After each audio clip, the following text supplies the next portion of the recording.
This is War Stories, a cybersecurity podcast where we extract the best stories from the field of penetration testing. Your host is Zac Davis, experienced cyber and physical security tester. War Stories is brought to you by Cyber Coffee, engineered and roasted to keep you hacking the planet all day and night. Give it a try at drinkcybercoffee.com and use promo code WAR10 to save 10%. Enjoy the show.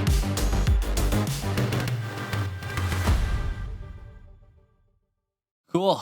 Well, welcome to another episode of War Stories. My name is Zac Davis. My mother has pointed out multiple times that I never say who I am. So I'm Zac Davis. You're welcome, Jacqueline. And today we've got Jude. How you doing? Good. How are you? Doing well. So we've got Jude Keenan here today. You know the format. Yep. Tell people who you are. Sure. I'm Jude Keenan. I'm a vice president at Aon.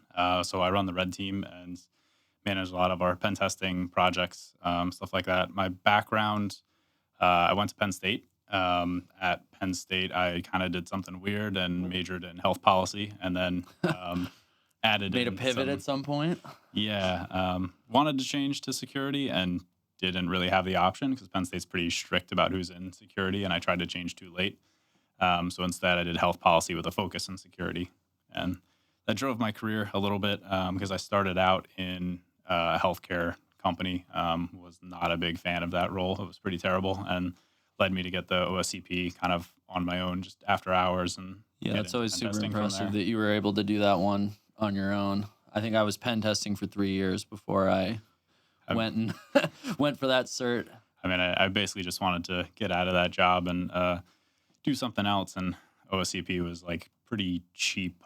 It was pretty cheap and seemed like a pretty tough option. That was like I could really challenge myself and just do it on my own. I do have to credit you. You had the best advice for OSCP, which I used when I took it, was that you play the 10-hour loop of the Mortal Kombat theme song on YouTube while you're doing OSCP. It worked like a charm. I think I listened to it twice.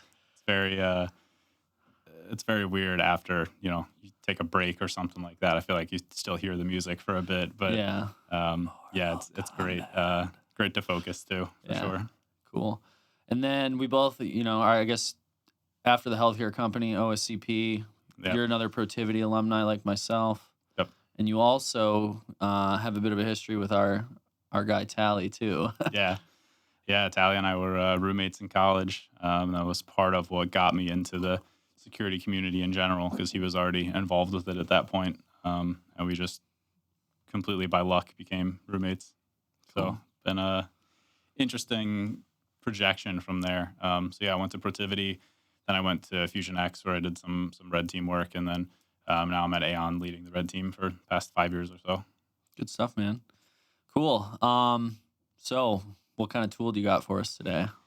Tool? I don't have anything new. I would say the biggest thing that really stands out to me is BloodHound. It's always kind of been a go-to kind of tool. Do you guys still use, I'm assuming if you're running a red team, that's probably something that would be done on like the back end of the assessment. And for those of us, or for those of you that don't know, BloodHound is a tool you can run that basically goes through an organization's Active Directory or Windows Active Directory environment. And it maps out all of the relationships between the computers, the users, the groups, all these different things, and allows you to visualize different attack paths. It's incredibly powerful from a pen tester's perspective, but it can be a little noisy, I guess. Yeah, it can be. But there's ways that you can, pull that data out and then feed it into BloodHound after the fact instead of just running BloodHound in the environment. It has a stealth option, but depending on the client, that's not always usable. But it's still super helpful when we're dealing with clients that have like multiple domains and stuff like that. I had one recently that had like 7 domains, and that was kind of a trust between all of them. Looking at the trust between them was a pretty important piece, and it's a lot easier when you can look at it in like a graph format.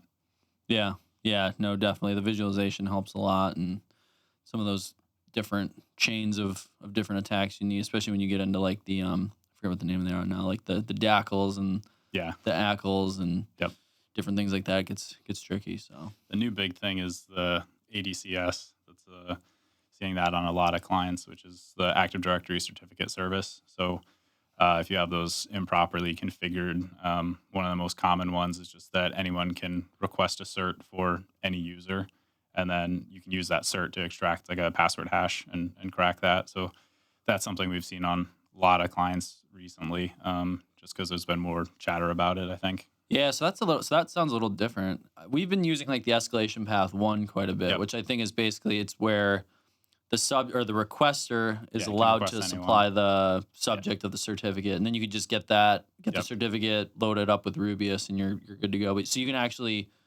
get a password out and try and crack the password too. Yeah, so I mean, when you use Rubius, you can get like a password hash out of it after you request the cert. So you're just trying to get the clear text, and Yeah. so you can just use it a little easier, Yeah. RDP and stuff. Yep, exactly. Cool, awesome. So now the fun part of the episode. I know you had a lot of cool stuff in the Fusion days. I know you did some Yeah. cool stuff at Protivity. You've been at, and I mean, what kind of story do you got for us? I mean, this was a really tough one to choose because it was tough to find something that's like, I don't know, what technically impressive versus just funny. Because I have tons and tons of stories that are just funny, but I think the technically impressive ones are a little bit more interesting for this type of format. Sure. So I You had could always do one of each, too. Yeah, If you got a backup in your back pocket. But what do you got for us? So the one that I found really interesting and I had a lot of fun with was I had a client quite a few years ago now, but when CrowdStrike was a little bit of a newer thing. They didn't used to support. I'm not sure if they do now, but they didn't used to support Windows 2000. And found a client that had this old Windows 2000 box, so was able to get onto that pretty easily. Okay. And for the non-technical audience who doesn't know CrowdStrike is a next-gen antivirus. It really is a lot more than antivirus, but it can be thought of like an antivirus, and it works extremely well. They're constantly updating it, and it is the bane of a lot of red teamers' existence is trying to find ways to get around CrowdStrike. So if they've got CrowdStrike everywhere, you find a box that's so old that it can't run CrowdStrike, that's a win. Yeah, that was really the goal of why I went for it, because I'd attempted a few things and they'd gotten caught kind of quickly. So this was just kind of a way to pivot into somewhere that I knew they couldn't see. And then once I was on that box, it was a little bit more free reign because it didn't really detect anything at that point since it wasn't running on there. But I found credentials that I could use to schedule tasks on other systems. And one of those systems, I scheduled a task to dump out all the passwords. And then, so using a tool, and so I had to move that. I had to schedule a task to move that tool to that system, dump out the password, schedule a task to move it back. So there was a lot of timing involved in it. Sure. So you were like copying it from the Windows 2000 box, like Mimikatz or something? Probably not Mimikatz. It was, ProcDump. ProcDump. Yeah, okay. so it was like copy ProcDump to this other system, make a dump file, copy it back, then download it, and then actually pull the passwords out.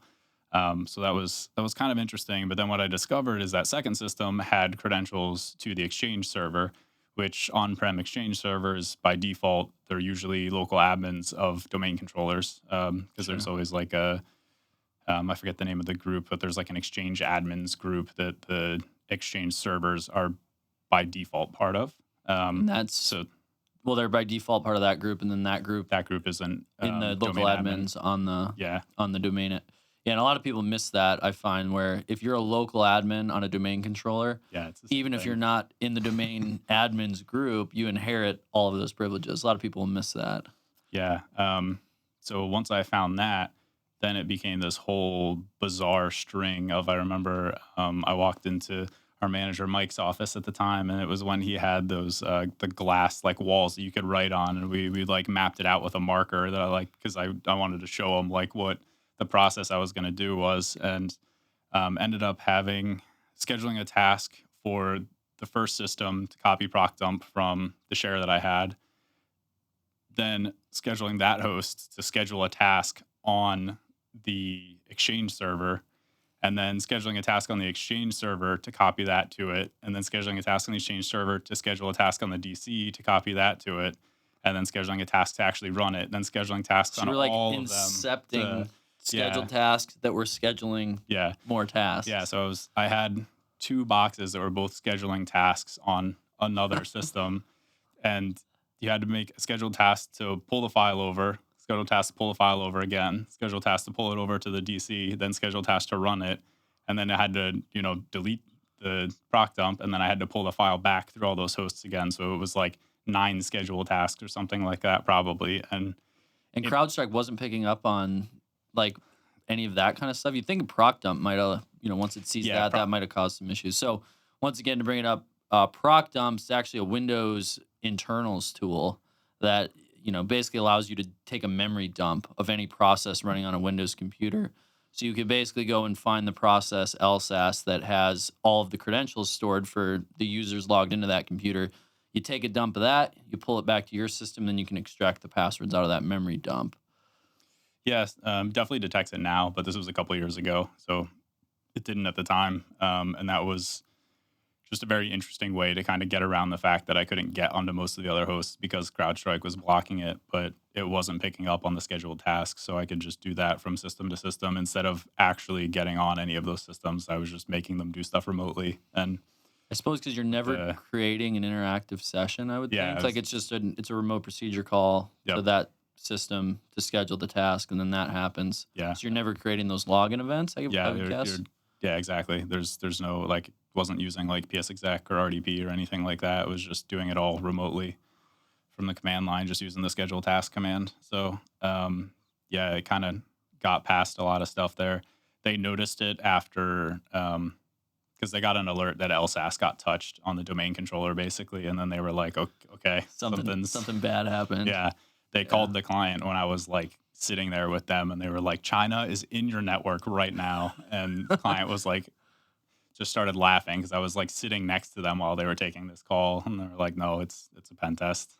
Oh, wow. They just immediately thought it was China. Yeah, because, there was 2 pieces to it. One was that I did not know this at the time, but there was some like Chinese ATP that scheduled tasks was like something they had been working with recently. So they were like, it's this threat group immediately. So they were trying to vector it to a specific group and do the attrition, I guess. Yeah, they were trying to, do the attrition, and I was inadvertently copying them, I guess. But that's just the only thing I could find that had like got around the protections they had. So it was pretty funny to hear that. Yeah, good stuff. Yeah, I wonder. I'm guessing that wouldn't work anymore. Everybody's employees around CrowdStrike who would just touching LSAS at all. Yeah, I think ProcDump gets flagged just at all now because I think it's not something people usually use.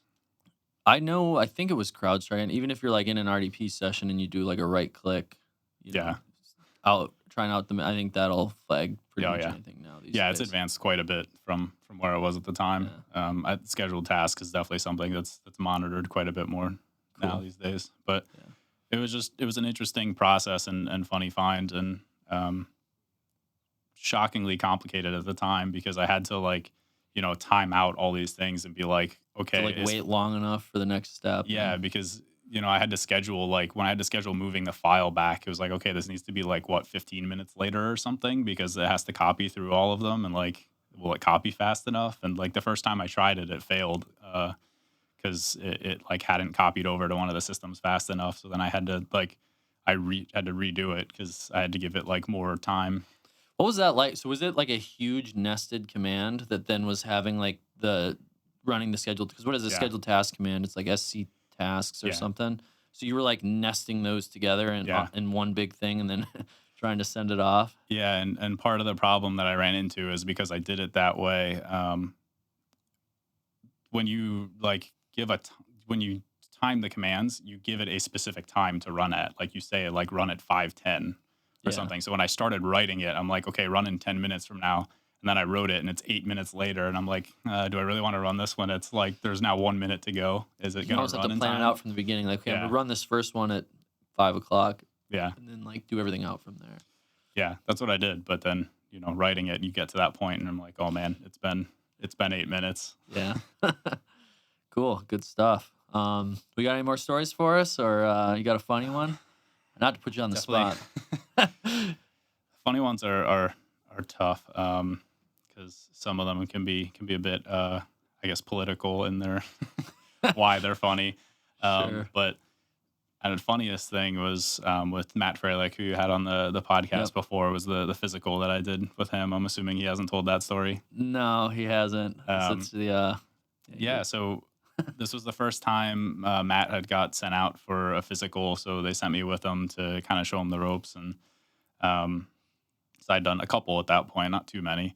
But we get there, and Matt's able to get into the building by just tailgating somebody. But then we discovered that they're pretty locked down. They had like a man trap in the front that had a desk that was like watching it and everything. So it was tough to get by there because there was a man trap and then there were turnstiles, I think. But we found there's like a delivery door that a bunch of people at the company would come out to smoke around lunch. So he was able to tailgate somebody back in there. But then we found once you get in there, the stairwell has a badge reader also. So he piggybacked up to one of the doors in the stairwell, and I was still outside at this point. So he's trying to let me in. So he like sprints down the stairwell, opens the door for me, runs back up and grabs the other door before it closes. What you could have used was, on our second episode, one of our testers, Steven, talked about magnet on a string. Basically, he took a magnet that you can stick to the top of the door frame with a string hanging from it with a washer. Yeah, could have used a Monus. Yeah. Had seen those before, but this was we were pretty.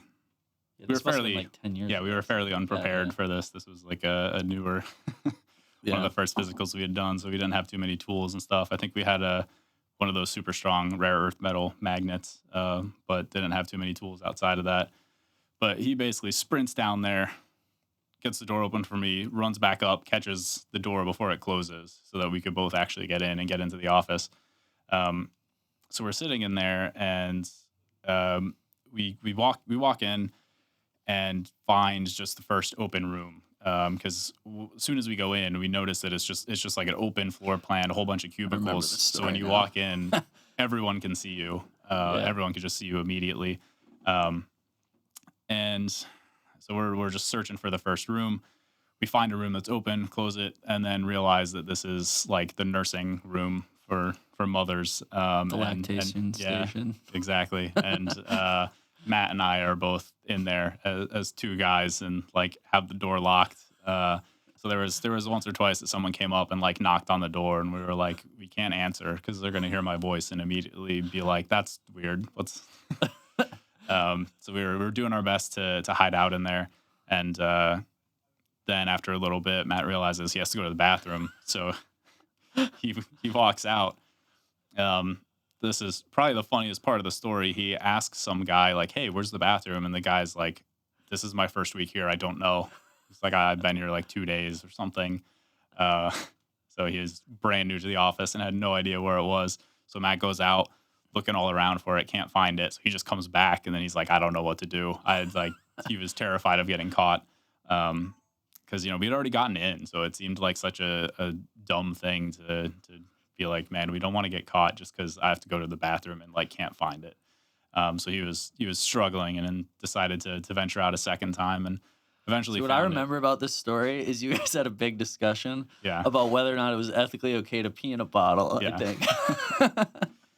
Yeah. Because in that room there was a whole thing of like recycling. That there was like Gatorade bottles and stuff, and then he was like, "I'm gonna do that." And I think you eventually decided it was not okay. And he left again. Yeah, but after he left, he found it.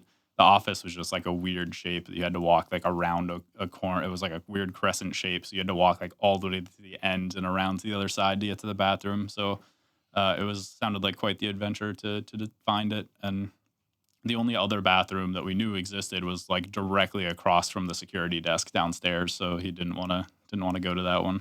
Cool. So you guys end up. I think there was a network jack. Yeah, there was a network jack in there. That's why we stayed in there for so long, because then I just jacked into the network there, and we got domain admin pretty quickly, and then we walked over to our like contact's office and told him about it, and he thought it was pretty funny as well. Good stuff. Cool. Well, Jude, thanks for being here. Thanks for having the stories. Thanks for joining us for another episode of War Stories, the podcast that's powered by Cyber Coffee. Jude, you just tried Cyber Coffee. What'd you think? It's good. It's good stuff, right? Yeah. First time having it. It's pretty delicious. Awesome. 7x.com if you're interested in getting some. And thanks again for joining us. We'll see you at the next one. Thanks. Yeah, thanks for having me.